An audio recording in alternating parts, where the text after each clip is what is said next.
If there's one thing I teach, and I want to remind you of it, it's really simple. Getting things is not going to make you happy. That's good news in a tough economy. It's a good reminder. It doesn't matter what you get. It doesn't matter whether it be money or opportunity.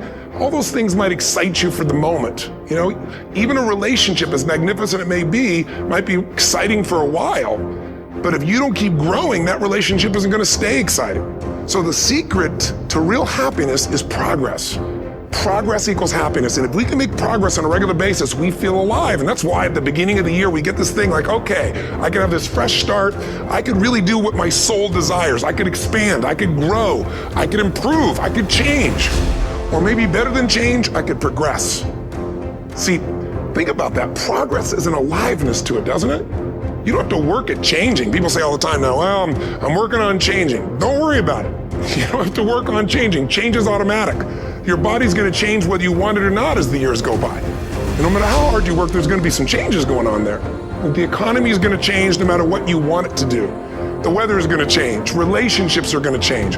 Everything in life is always changing. We don't have to work on change. Change is automatic, but progress is not. So if you want to make real progress, then you really got to look at your life in a different way. You got to say, I got to take control of this process and not just hope it's going to work out like people do who make a resolution. Because really, isn't that what they're really doing at the beginning of the year? They're saying, well, here's my resolutions for the year, and they really basically tell you their wishes. It's their wish list. It's what they hope it all comes together. And then they call it a resolution, but they don't know what a resolution is. When you resolve something, to have a resolution is to resolve it. When you've resolved, this is how it's going to be. That's when you cut off any possibility except the thing you've committed to. It's like the old adage, if you want to take the island, you burn the boats. Because when you burn those boats, there's no going back. You're going to find a way to make things work. And most people, they're stating what they hope will come together. And if it doesn't happen, then they're disappointed, but they're not too disappointed because they're not too vested. What does it take to successfully create a lasting change in your life? To not only have a New Year's resolution you follow through on, but really have a lasting change? Well, the first step for lasting change is very much like making a New Year's resolution. Fundamentally, it's the same. The first step is you got to have a vision for what it is you really, truly want. Not what you think you want or what you should have. I mean, what are most people's New Year's resolutions? I'm going to stop eating sugar. I'm going to stop smoking. I'm going to lose 10 pounds. The problem with that is it's not very inspiring for most people. It's not telling you what you're going to get.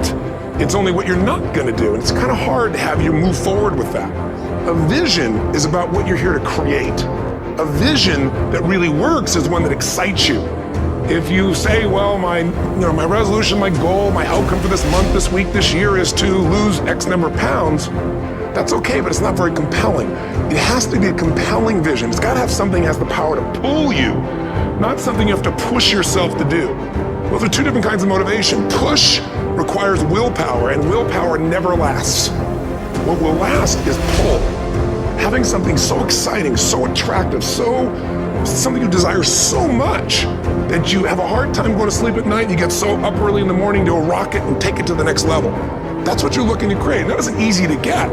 But one of the reasons we do seminars and events, and we say, why do that? Why not just read a book or something? Is because when you get in an environment where you're with people that are being put in a peak state, like when you're going to a sporting event, if you watch a sporting event at home, it might have a certain level of excitement. But when you're in a stadium with 50,000 people, suddenly it has a whole different level of intensity. When we feel that. And the bottom line of our follow-through comes down to our emotional intensity. In a different state of mind, you're going to come up with a much better and a more exciting vision than if you're sitting on the couch going, okay, what are my new resolutions for this year? And you're doing it the morning after the new year started and you're a little inebriated and the football game's on in the background. Probably not going to have the power of focus there. Probably not going to have the power of the energy to create something that's going to pull you for this year. And you got to do that. So it's got to be a vision that's compelling. Something that it's going to be a gift to make sure that it happens. And also, along with that compelling vision, you got to have strong enough reasons that you're going to follow through when the going gets tough. That's one of the biggest things missing for most people. They say, this is what I want to do. It's not very exciting. It's not very compelling. But most importantly, they don't have strong enough reasons to push themselves through what's going to be necessary to get that dream, to get that goal, when the inevitable challenges come up, when you're starving, hungry, and you're trying to go on a diet, right? When you got no time and you're stressed out and you haven't worked out still, and that's what you're supposed to do. when the economy gets tight and what you thought you're going to do doesn't work, and so you give up on the goal instead of finding another way to get there. You don't let the fear take you over if you've got strong enough reasons. Those reasons can be positive, or those reasons can also be negative. They can be, if I don't do this, this is going to cost me. And if I do this, this is what I'm going to gain in my life. Reasons come first, answers come second. If you get a compelling vision and you got strong enough reasons that will push you through the tough times, you're going to do things other people don't do. Instead of collapsing, even if you get off target, you won't go, oh, I blew it. You'll get right back on target, make the change, make things happen. And I know you've done this in many areas of your life. Just think about it again. I'm not teaching you something really new here today. I just want to remind you of what your soul knows. You got to change, you got to improve, and you got to go through a simple process fundamentally to make that progress. First step, vision that's compelling. Second step, make sure that there's strong enough reasons to follow through.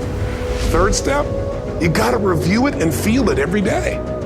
I mean, anything. Have you ever had this happen in your life? Has there been anything in your life that you've ever wanted so badly? You were so desirous of it. You had such a hunger for it that you couldn't stop thinking about it. Could have been a career move, could have been when you were a kid, a car, it could have been a relationship, it could have been anything, but you were obsessed. You wanted to make this happen. You wanted to attract this to your life. You just wanted something. And you didn't even know how to get it. But it was so compelling to you. You kept thinking about it every day, envisioning it, imagining it, feeling it. And then stuff happened. And suddenly you started to attract people or situations to your life, and it just came together. Like, you didn't even have a total plan. It was just that it was so a part of your focus with so much intensity and emotion so often that it sensitized you to notice anything that could get you there. There's a part of your brain called the reticular activating system. For short, we call it the RAS.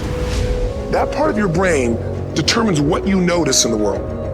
And it's really important because when you set a goal, when you get really clear on a vision, there's strong enough reasons, and you review it enough, and it becomes a part of you, that part of your brain says, anything that relates to this, I need to notice. It's like, did you ever buy a certain kind of car or maybe a certain outfit, and suddenly you see that car everywhere, or those outfits everywhere? Well, you know the cars were always around, but why do you see it now? Because your RAS knows this is important. This is part of my world now. Similarly, when you really get clear and it's compelling, and you're reviewing it every day, got strong reasons, you're reviewing it every day and you're feeling it, the brain becomes incredibly acute at noticing anything to get you to move forward. And so that's the power of this. So, what do people do with a New Year's resolution? They come up with something they kind of want. It's not a compelling vision. They don't really have strong enough reasons, and they never review it again until they notice that they broke what they said they really want to have make happen, because they didn't really resolve. If you resolve, you got the vision, it's compelling, you review it daily and you feel it, you envision it and you experience it. Simple as it sounds. Now, ultimately, what is this really about? Ultimately, if you're going to have lasting change in anything, you're really talking about just raising your standards. I always tell people, if you want to know how to change your life, I give it to you in 3 words, boring as it sounds: raise your standards. And what does that mean? Corny as it sounds, raise your standards. Oh, thank you for the breakthrough thought, Tony. I'm glad I wasted my time watching this little email with you. But think about it. Lasting change is different than a goal.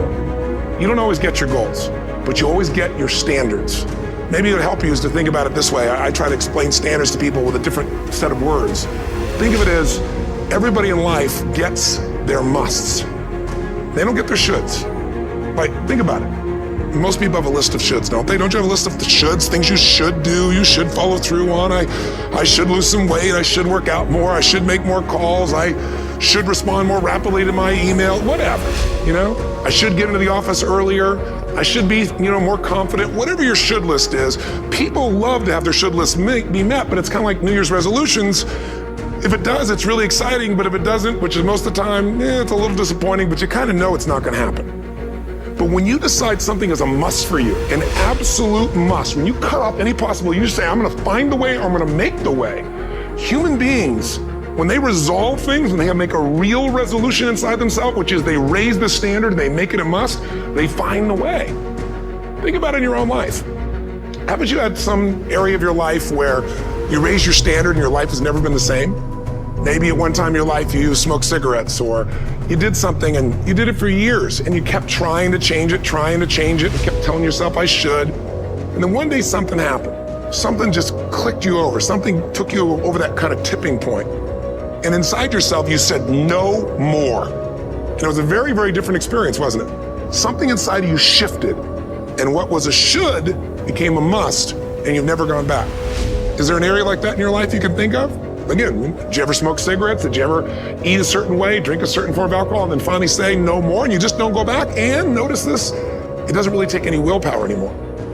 Because somewhere when we make this click, when we make something a must, we attach ourselves to it. It becomes part of our identity. And one thing I've learned in the last, 33 years of working with people from now over 100 countries, 4 million people, is human beings absolutely follow through on who they believe they are. If you said to me, well, I'm really gonna work hard to stop smoking, but I've been a smoker my whole life and I am a smoker. I know your days are numbered. You're gonna be back smoking cigarettes again because we all act consistent with who we believe we are. I tell people the strongest force in the whole human personality is this need to stay consistent with how we define ourselves. If you define yourself as somebody who is really conservative, you're not gonna be crazy and act nuts unless you're really drunk or something, and then you can say it's the alcohol, when it's really just you finally getting permission to be yourself. The alcohol is your excuse. If you're a really crazy person, you act crazy, outrageous, playful. You don't act conservative because that's not who you are. Very often people say, well, I can't do that. I'm not that kind of person. And I always say to people, really, when did you define yourself? I mean, really, how many years ago did you come up with what you could and couldn't do in your life? How many years ago?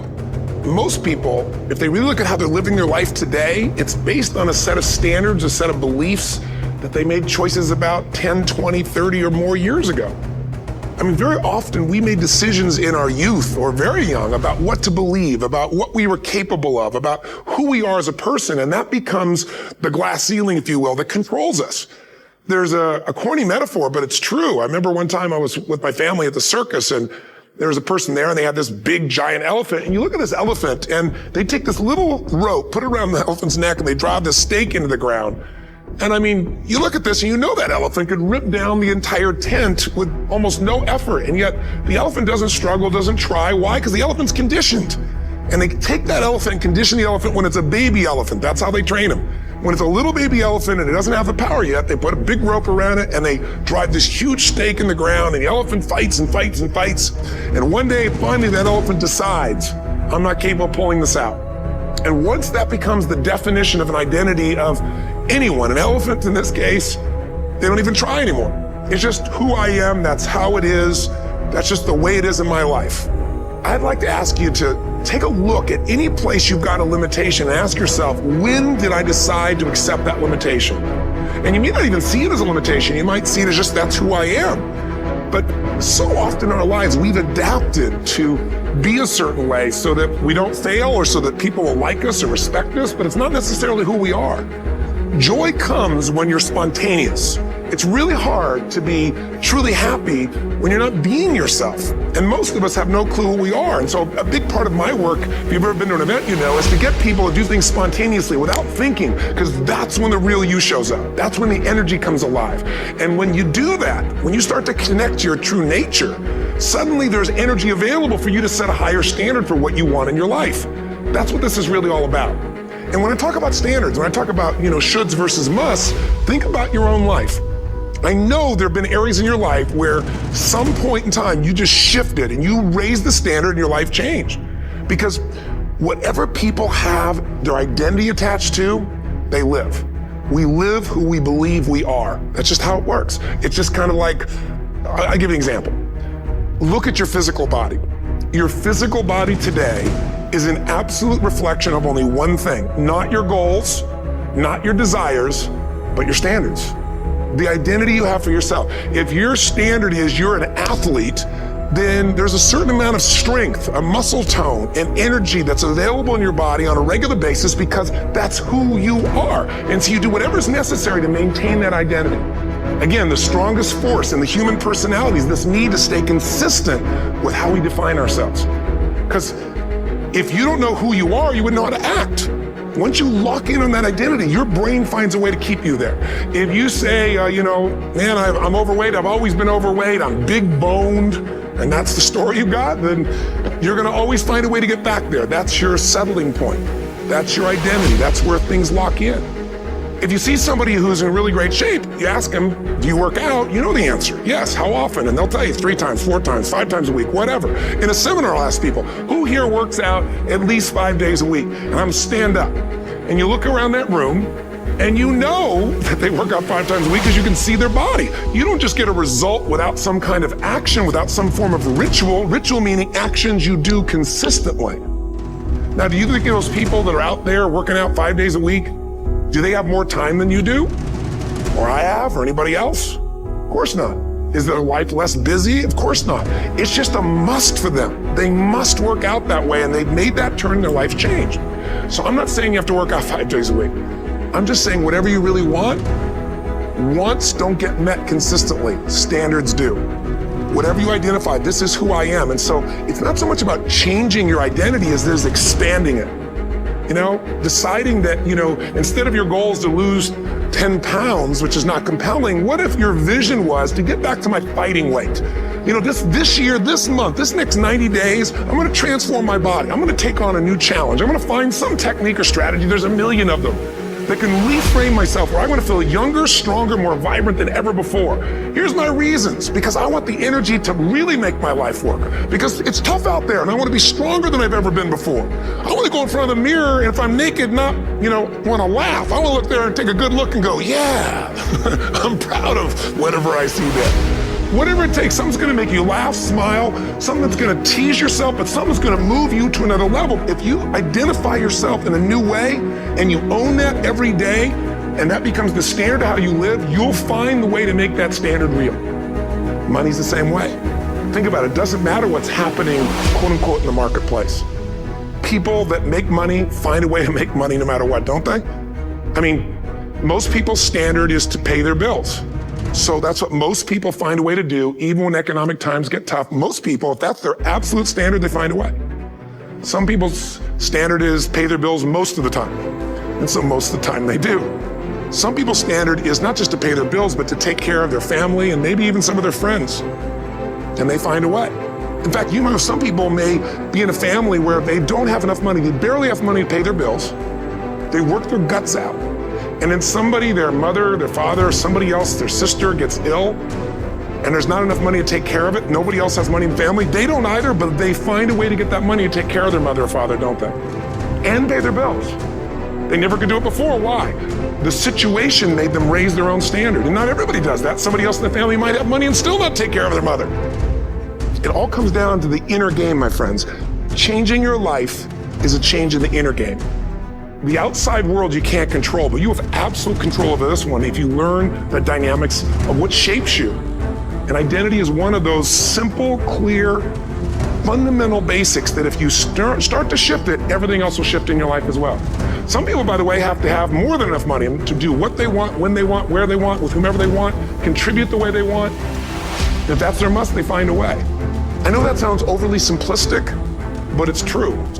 Now, somebody once said you could take all the money in the world out of the hands of everybody, out of all the wealthy people in the world who are really successful, give it to other people. It wouldn't take too long, those people would have it back in their hands. It's not because they're manipulative, it's because they have a standard. Some are manipulative, don't get me wrong, but they got a standard of what they're gonna find a way to make happen. I'm just simply saying to you, take those 3 magic words and live them. Raise your standard. And if you really wanna do it, then I'll tell you the most important secret.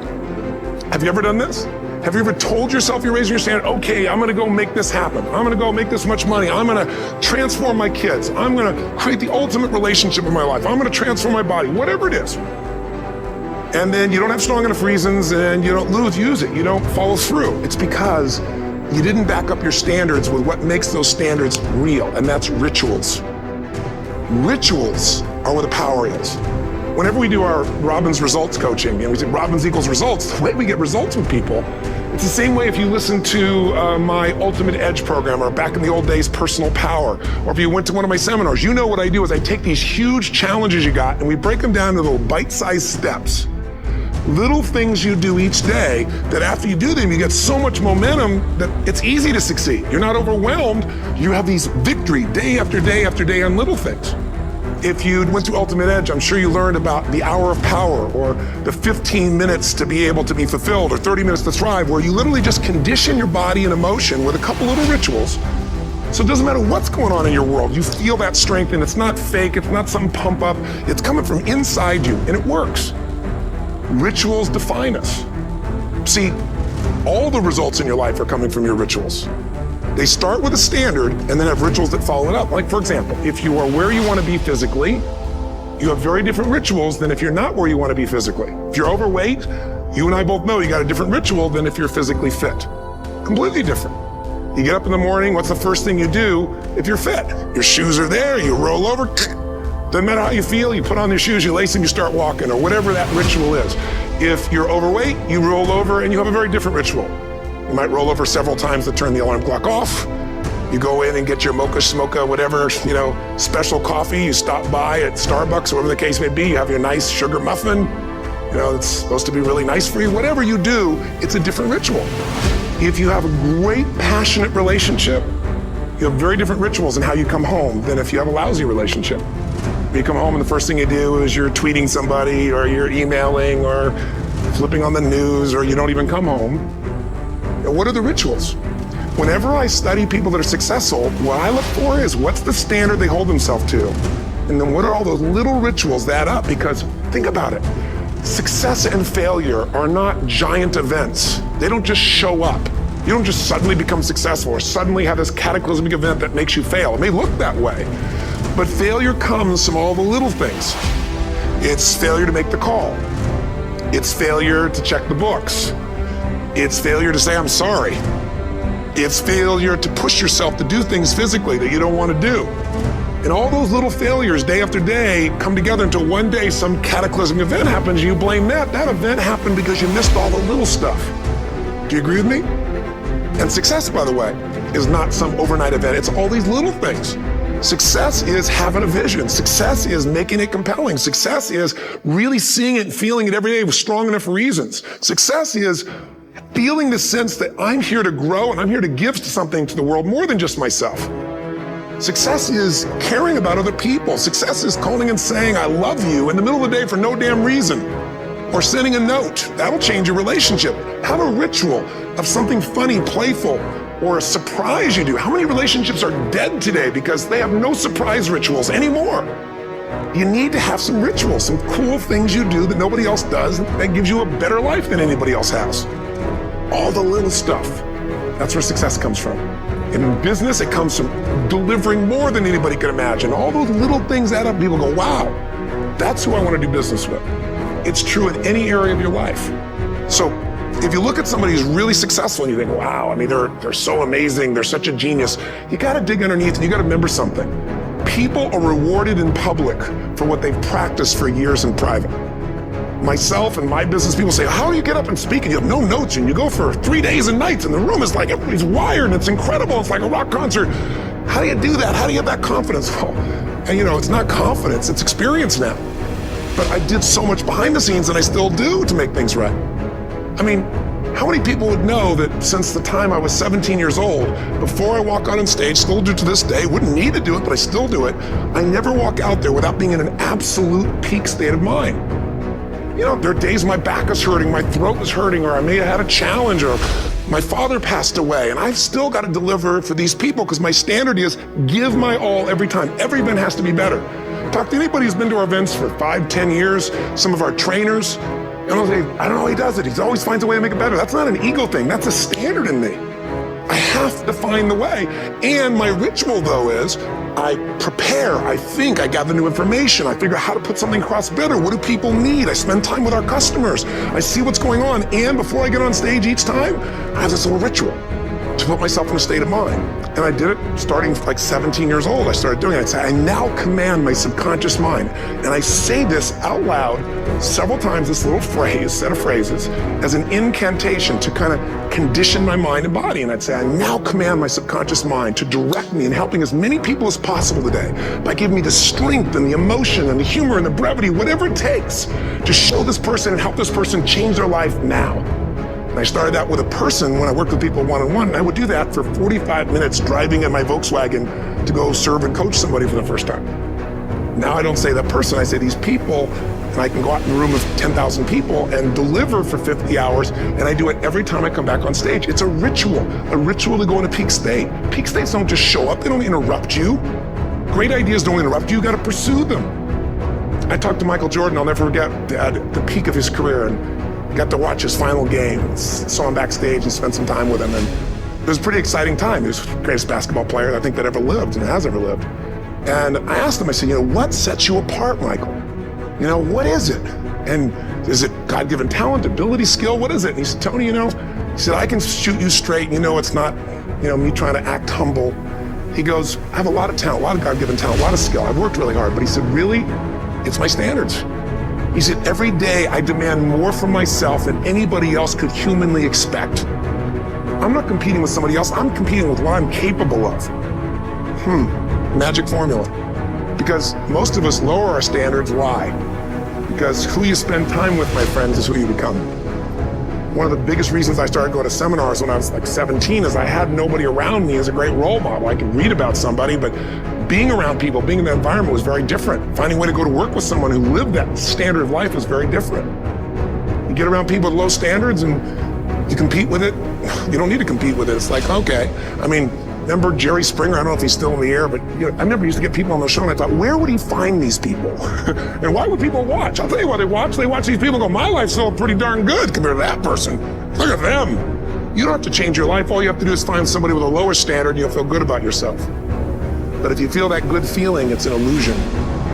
The only thing that's going to make you happy, my friend, in this year or any other, is to step up. It's to raise the standard. It's to discover what you're capable of and feel that incredible power of pushing through whatever's holding you back and get to the other side of more of your true self. That's what this game's all about. And look at the best in the world in anything. Tiger Woods, what's his vision? To win golf tournaments? No, to be the best that ever lived. That's his goal, that's his vision. But here's what's interesting, he backs it up with rituals. If you just have a vision and you don't have the rituals, stop lying to yourself. His rituals are, he started doing things nobody did before. He went and started lifting weights. Golfers lifting weights? No way. He went out and he changed his swing when he was the best in the world because he realized in order to be the best that ever lived, he's gonna have to change his swing. If you know anything about golf, you don't change your swing when you're the best. And he went and retrained himself because he has different rituals than other golfers. Now many people are modeling his rituals to get better. It's amazing. You look at somebody like Michael Phelps, the 2008 swimmer, won 7, only 2 people I think in history, if I remember correctly, that have gotten 7 gold medals in one session. And here's a guy, he's got number 6 under his belt and he's exhausted and he's going in for that final swim. I'm sure you remember. And how does the guy win? By 1/100th of a second. Do you think that was some massive skill that got him over the top? Or was it a standard that says, this is who I am? I am the champion. And no one is taking this from me. And somehow in those final milliseconds, 1/100th of a second, he pushed himself just beyond his competitor. But you know about Michael Phelps? What allowed him to be able to push beyond that moment is his rituals. Go study the guy. Most people who swim have these unbelievable workouts. He does 2 and 3 of those workout sessions a day. All the other swimmers in the beginning thought he was insane. You're gonna overtrain, you can't do that, it's not physically possible. But he had a standard and the rituals to back it up. So here's my final message to you, because I've gotten carried away. I thought I was gonna send you like a 5-minute message, but as you can see, there's no script here, it's just me going a little crazy with you, but I wanna really see you get what you want this year. Don't let this year be like last. And if last year was great, still don't let it be that way. Raise the standard. If your life is perfect and extraordinary, you darn well know you're not gonna be happy unless you keep making it better. That's what makes us feel alive. It's not what we get that make us happy, it's who we become and what we're able to give because we become more. That sense of contribution is what creates the deepest meaning. So here's my assignment for if you want one. If you want to go from conversation to some action, here's a simple thing to do. What's an area of your life right now that you really want to improve? What's an area that's important to improve? If your body's great, how about your career? If career's great, how about your relationships? Intimate one especially, or your kids, or your relationship with your creator, your spiritual side of your life, or is it your finances? Figure an area that really matters, decide on that area. Number 1, write down what your life is like in that area right now as specifically as possible. So you might say, well, I'm 13.5 pounds overweight. whatever the weight is, whatever the situation is, or my body fat's like this, or I wake up exhausted in the morning, and you write the truth of where you are right now. So you're real clear.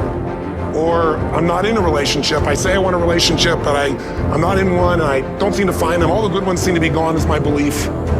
And I really do want one, but I don't have it. Whatever your definition. I'm in a relationship, and God, I wish I wasn't in a relationship. I'm planning my escape, wherever you are. Or I have a wonderful relationship, we love each other, but there just isn't enough passion. Just write the truth of where you are. The area you want to change, but write how it is. And then the second step is, this is where you gotta be really honest with yourself. What are the rituals that have put me there? Because whatever results you're getting, even if you don't like the results, there's some rituals that are keeping you in that place. There's some rituals of what you eat or don't eat, how you move or don't move, how you sleep or don't sleep. There's some rituals in the lack of variety or spice or energy or focus in an area. There's something you're doing, and it's usually not one thing, it's a bunch of little things that you kind of do consistently. Whenever you think about getting in a relationship, whenever you think about working out, whenever you think about money, you get yourself in a state of overwhelm. You start thinking about all the things you can't control. Just write down all the rituals you have, and then here's the third step. What do you want?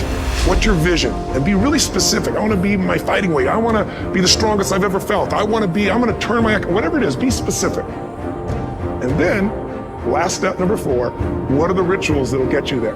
What would you need to do differently each morning if you're going to be that kind of energy, that kind of strength? How often would you work out? What days would you work out? What time?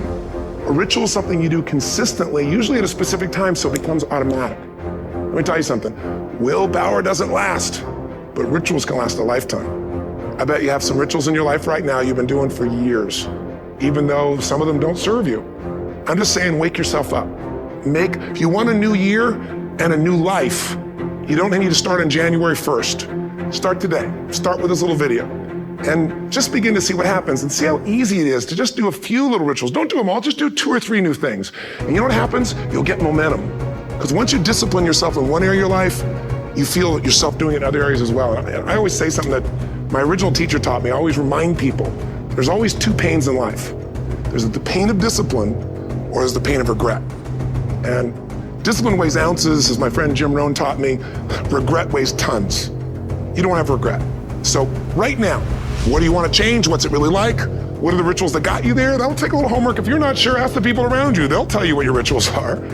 What do I really want in depth? What are the rituals that'll get me there? And then get yourself to start a few of those actions and lock them in place. If I can help you in any way, we're here as a company to support you. Come have an event with us. Come to Unleash the Power Within or Mastery University, or get a coach. You can get a free coaching session if you call our company and click on something on this. Will probably have something on it, or get a product. Or don't do anything with us, but do something with somebody, starting with you. If you make the changes in yourself, you're going to be proud this year, and no amount of money or accolades from other people can mirror the feeling of being proud of knowing you've taken back control of your life, or you've taken a great life to another level. Because once you do that, you have something you can give other people, whether it be your kids or your friends or your family. And ultimately, that's what life's about. So thanks for listening. I don't know how long I went here, but I hope this has been helpful for you. I just thought it's a new year, and I want people to be able to truly create a new life. And until I see you again, hopefully soon, or gets a chance to meet you, live strong and live with passion. And of course, God bless you. Happy New Year.